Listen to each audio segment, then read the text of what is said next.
قسە و باسەکەم لەسەر یەکێک لە کتێبە نوێیەکانی نووسەر کارزان عەدنان حەمە سەعید کە ئەویش کتێبی لە هەڵەبجەوە تایەزت کە باز لە سەفەرنامەیەک دەکات کە خوێندکارێکی کورد بەبێ زانینی زمان و هاوسەفەر دەگرێتە بەر و هەروەها باز لەو کوردانەی باشوور و ڕۆژهەڵاتی کوردستانە کات کە لە نێو تێرمیناڵەکاندا یەکتر دەبین و بەیەکەوە ئەدوێن قسە و باز لەسەر ناوەڕۆکی کتێبەکە و ئەم کتێبەکەم لە ڕێگەی ستریمەوە کە کارزان عەدنان حەمە سەعیدم لەگەڵا کە کارزان سڵاوت لەبێ و ئەم کاتت باش. ئەو کاتە و هەموو کاتێکتان باش. سوپاس بۆ تۆ. ئەگەر باسێک لە کتێبەکەت بکەی ناوەڕۆکی کتێبەکەت و ناوی کتێبەکەشت. ئەو کاتە و هەموو کاتێکتان باش. کتێبی لە ڕاستیە سەفەرنامەی لە هەڵەبجەوە تایەست بە زمانی فارسی چاپکراوە کە ناونیشانەکەی بێتە ئەس حەلەبجە تایەست بەرگزیدەی ئەز ڕزگاری تێشودام کتێبە خوێندکارێکی کورد باز لەو سەفەرانەیەکە کە بۆ شارێکی لە ڕاستیە لەلای ئەو نەناسرا و تا ڕادەیەک و ئاشنا لە ئەدەبیاتی کوردیا کردوێتی و لەو سەفەرنامەیە ئەو ڕووداوانی کە خودی نووسەرەکە بینوێتی باسکراوە تا ڕادەیەکیش بەراوردی هەردوو شاری یەزد و هەڵەبجە پێکەوە کردووە بۆ پێی کە هەردوو شارەکە لە چەند ڕوویەکەوە لە چەند لایەنێکەوە خاڵی هاوبەشیانەیە سەرڕێبوونی چەندین جیاوازی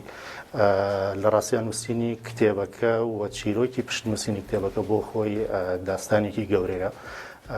خۆمان نەزانین ساڵی 2020 و لە سەرەتای ئەو ساڵەیە شەپۆلی کۆرۆنا هەموو جیهانی گرتەوە و کاتێک ئێمە گەڕاینەوە وەکو خوێندکاری کورد 14 بۆ 15 ڕۆژ لە کەرنتینەکانە بۆ خۆپارێزی کەرنتینەکرێن لەلایەن بەڕێوەبەرەتیە گشتی تەندروستیەکانەوە و لەو مدەیە کە لە کەرنتینە بووین ئێمە دەستمان بە نووسینی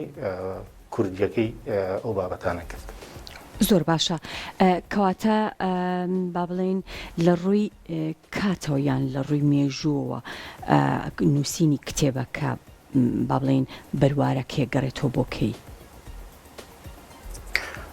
لە ڕاستیە نووسینە کوردیەکەی ئەتوانم بڵێم دەستنووسەکەی بۆ 14 تا 15 ڕۆژی سەرەتای کەرنتینەکردن کە ئەو کاتە تەواوی مرۆڤایەتی چالاکیەکانی وەسان لە نێو کەرنتینەیە بووین و دوای ئەوە ئێمە چوینە ناو دەورەی زمانی فارسیەوە بە شێوازی ئۆنلاین و کاتێک کە ئەو ڕووداوانەمان باس کرد بۆ مامۆستاکانمان کە ئێمە بینیمانەوەکو چیرۆک ئیتر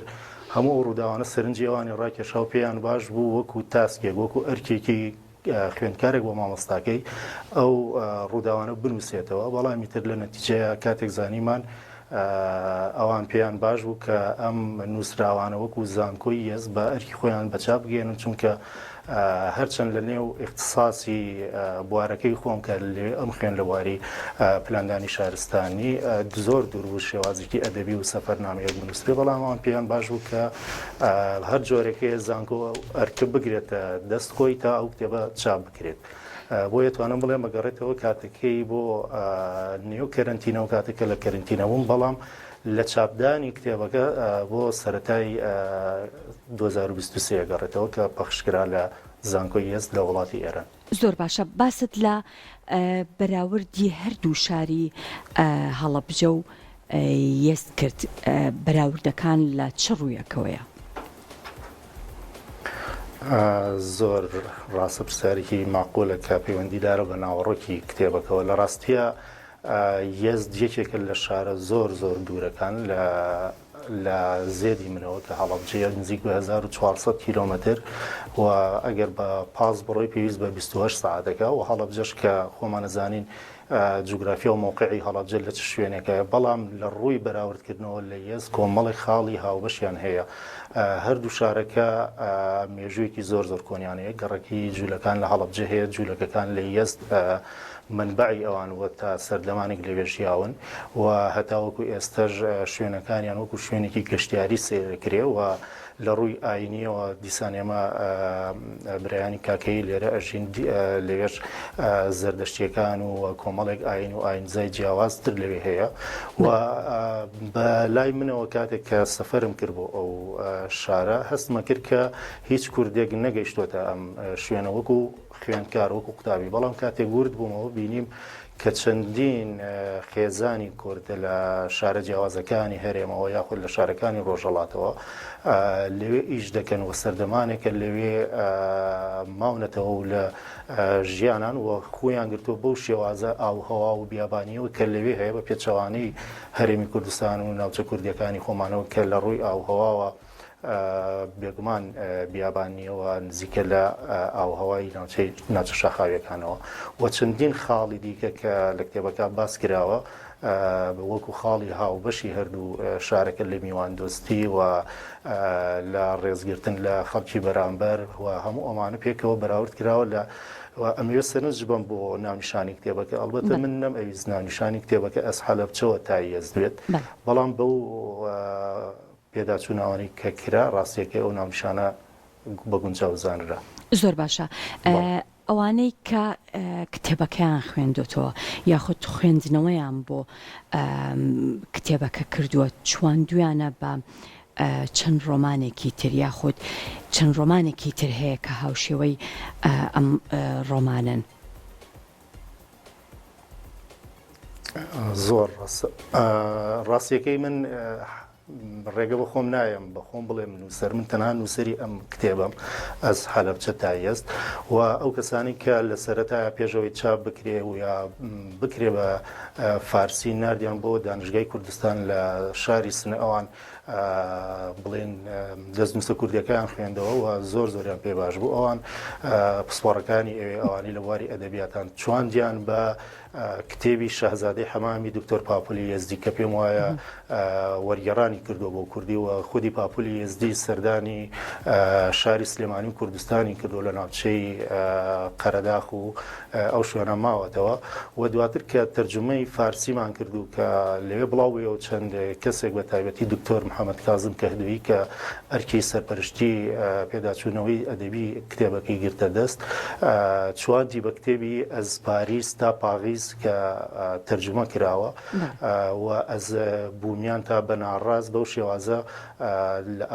ئەوانش دیسان ئەرکی ئەویان گرتە دەست و منیان سەرپشت کرد کە ئەز حەلەبچە تایەست ناونیشانی کتێبەکە هەڵبژێرم. زۆر باشە. کتێبەکە لە هیچ ڕێوڕسمێکدا بڵاو کراوەتەوە یاخود خوێندنەوەی لەلایەن نووسەران و ڕۆشنبیرانی ترەوە بۆ کراوە؟ مەبەستمەوەی کتێبەکە ئێستا لە کتێبخانەکاندا هەیە؟ زۆر ڕاست.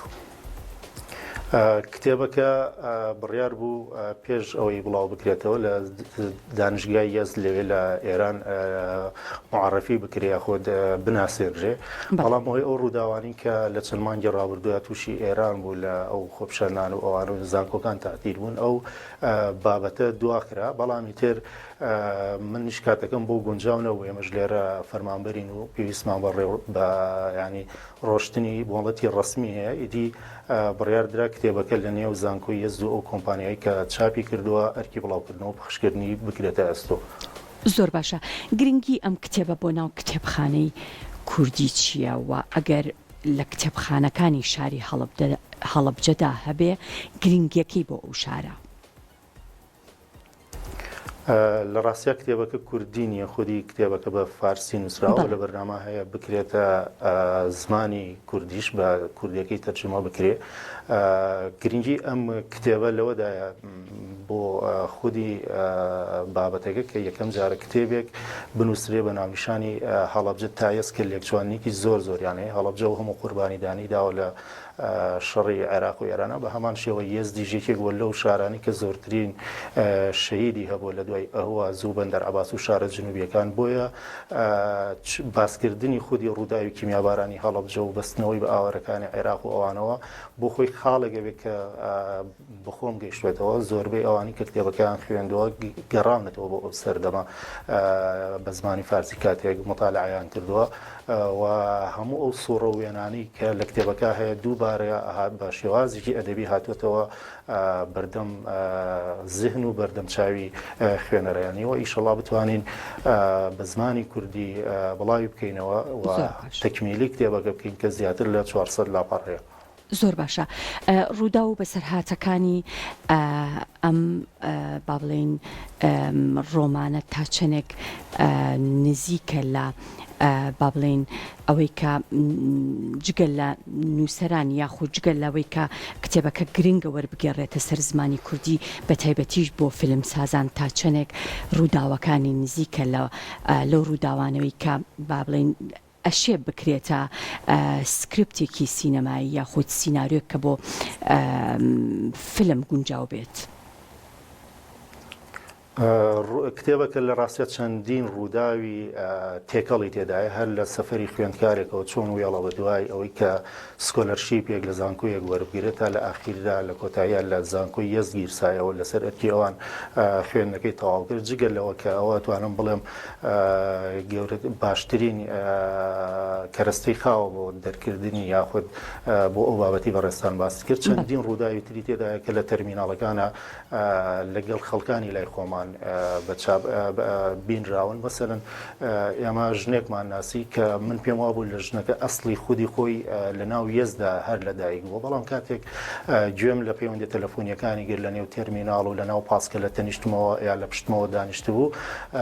بینیم ئەم ژنە بە ئەسڵ هەورامی و خەڵکی هەڵەبجەیە کاتێک کە من شۆک بووم بینیم بە هەورامی قسەی کرد لە کاتێکە لەهجەکەی لە زمانی فارسی بە لەهجەی یەزدیەوە زۆر ینی هەست پێ نەکراوە کەس نێزانی ئەمە کە یەزدی نییە کاتێک پرسیارم لێ کرد گوتی ئەمە لە شۆڕشەکانی کووردە ئاوارەیە وڵاتە بووین و تا ئێستش لێرە ژیاوین و ئەمێنینەوە و چەندین ڕووداوی ترکە لە تەرمیناڵەکانە ئێمە پەیمان پێ بردو لێرە وەکو یادگاری وەکو سەفەرنامەیەک تۆمار کراوە. بەڵێ دەستەکانت خۆش بێ بە هیوای بەرهەمی زیاتر زۆر بەڕێز کارزان عەدنان حەمەدسەعید نووسەر و مامۆستای زانکۆ سوپاس دەکەم کە لە ڕێگەی ستریمۆ لە شاری هەڵەبجەوە لەگەڵم بوو.